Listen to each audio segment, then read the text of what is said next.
An asphalt shingle roof is 4 layers working together. The wood deck supports everything above it. Underlayment gives a secondary water barrier. Shingles lock into courses across the slope, and metal flashing closes every joint, edge, and opening. Shingle roofs give out at the joints and edges long before the open field wears through. Chimney flashing wall lines, valleys, vent boots, and drip edge each handle more water than open shingle does.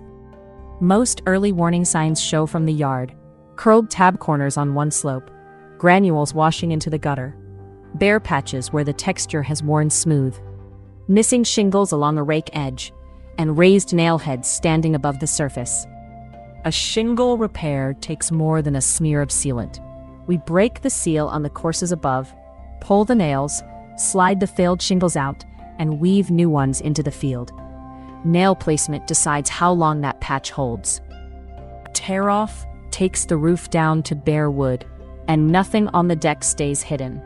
Softened boards come out, fresh underlayment covers the whole deck, new metal goes in at every wall, valley, and pipe opening, and we settle intake and exhaust ventilation.